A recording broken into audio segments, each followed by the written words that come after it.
ये तो आप मानेंगे ना, ठीक है, सारी जितनी भी पॉलिटिकल पार्टीज है उनके अपने अपने एजेंडे हो सकते हैं, लेकिन ये एक ऐसा मसला है जिस पर चर्चा होनी चाहिए और देश भी इसको लेकर चाहता है। ठीक है, मैं आपका काउंटर यहाँ पर लूंगी, लेकिन पहले मैं एक बार विजय जी और विनोद जी का रुख कर लूं। पहले विजय जी आपसे बात कर लेते हैं, क्योंकि पिछले 5 दिन कोई संवाद नहीं, सिर्फ हंगामा।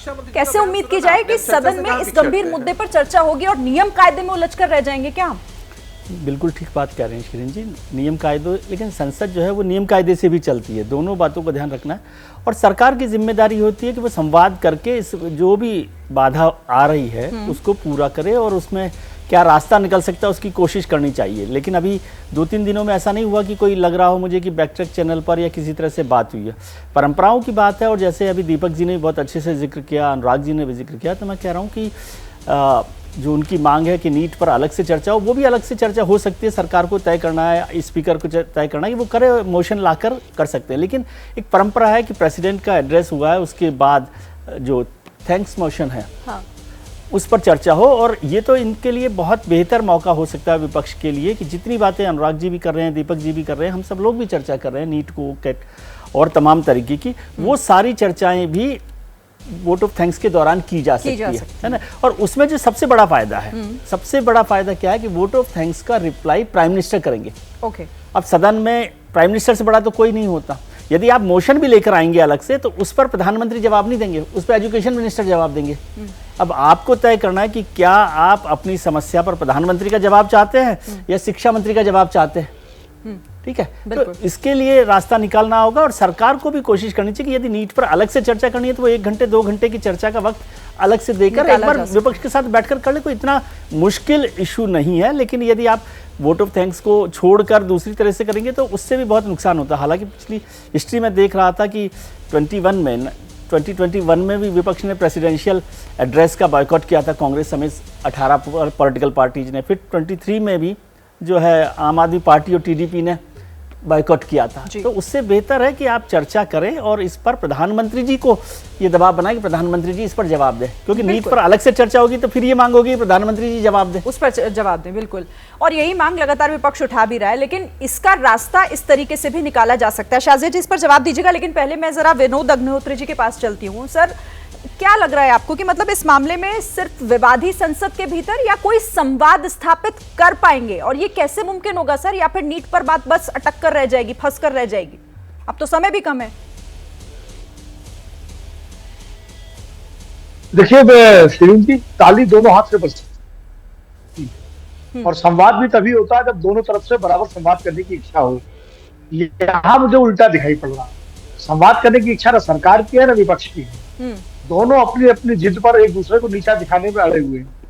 वरना इतना बड़ा ये इशू नहीं है। नीट जैसा मुद्दा इतना गंभीर मुद्दा है क्योंकि 24 लाख छात्रों का भविष्य का सवाल है और 24 लाख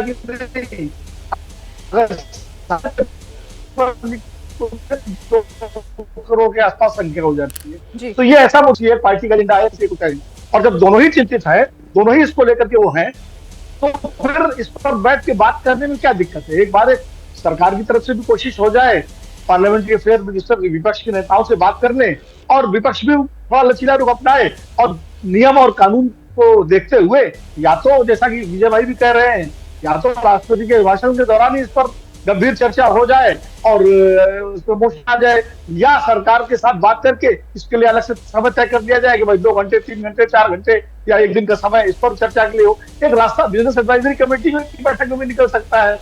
तो अगर दोनों तरफ से गुंजाइश हो एक दूसरे को स्पेस देने की तो हो सकता है, कोई इतनी बड़ी बात नहीं है, क्योंकि मुद्दा ऐसा है जिस पर सभी है।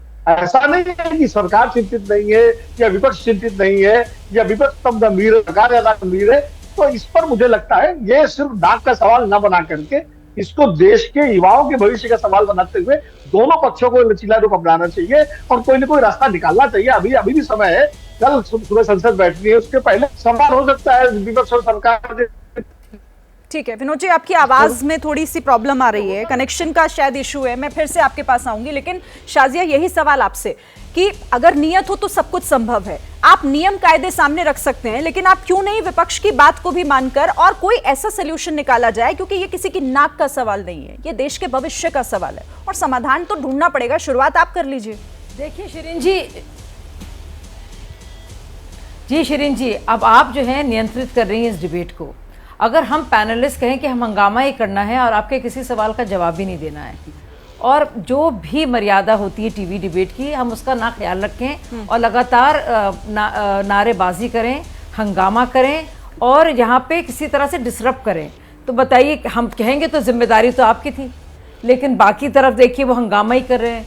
तो बड़ा आसान है ये कह देना, और कि भी सब, और आप भी जानती हैं कि किस तरह से राष्ट्रपति महोदय का होता है इसमें अभिभाषण, उसके बाद पूरा धन्यवाद प्रस्ताव चलता है, उसका वक्त मुकर्रर कर लिया गया है, अनुराग ठाकुर उसको लीड कर रहे हैं, 16 घंटे उस पर चर्चा होनी है, मंगलवार को प्रधानमंत्री जवाब देंगे, ये सब कुछ संभव है, लेकिन अभी हंगामा करना है, शिरीन जी की बात नहीं माननी है, चैनल को किसी तरह से बदनाम करना है, तो हम लगातार जो है बदमाशी करें, जानबूझकर अपने माइक को हटाएं, हंगामा करें, नारेबाजी करें, दुनिया भर की और बातें करें, और ब्लेम जाएगा आपके चैनल पर, ब्लेम जाएगा शिरीन पर कि अरे आपने संचालन किया नहीं ठीक से।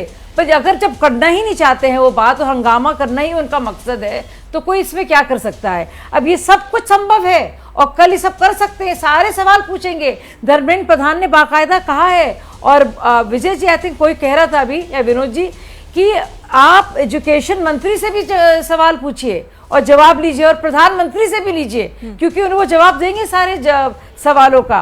वो तो आपकी अकल पर है और आपकी सद्बुद्धि पर है। अब सद्बुद्धि अगर है ही नहीं और आपको हंगामा ही करना है और दिखाना है दुनिया को, देखो भाई कैसे लोग हैं, कैसी तानाशाह सरकार है, हम हंगामा करे जा रहे हैं, लेकिन ये जो है संचालित ही नहीं कर पा रहे हैं संसद को।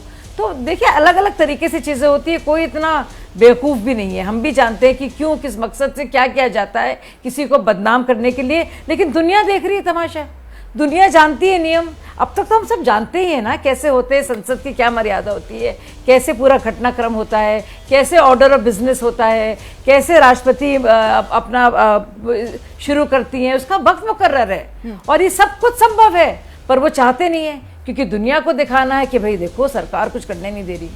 ये तक झूठ बोला गया कि माइक हटाया गया, बिरला जी कह रहे हैं कि भाई वो कोई पीसीआर नहीं है कि यहाँ पे सारे कंट्रोल से, हमारे पास कुछ नहीं, मैं माइक नहीं कम कर सकता। मतलब हद हो गई, इतनी ज्यादा अहमकाना तरह के कुतर्क दिए जा रहे हैं कि कुछ भी बोल दो, बस सरकार को बदनाम करना है। ठीक है, और वो हो नहीं पा रहा है इनसे, तो खिसिया के बेचारे लोग जो है वो कर रहे हैं नारेबाजी। इसका कोई जवाब, आपने कहा कि संभावनाएं हैं। जैसे ही घड़ी का काटा दोपहर 2:30 पे आए, बबीता जी का दिल सास बहू साजिश के लिए मचल जाए। और ये है इनकी बहू, पूरे दिन ऑफिस की टेंशन हो जाए गॉन जब ये करें अपना फेवरेट शो फ्री टाइम पे ऑन। इनकी तरह आप भी देखिए अपना फेवरेट शो अपने टाइम पर, और डाउनलोड कीजिए एबीपी लाइव ऐप अपने स्मार्ट टीवी पर।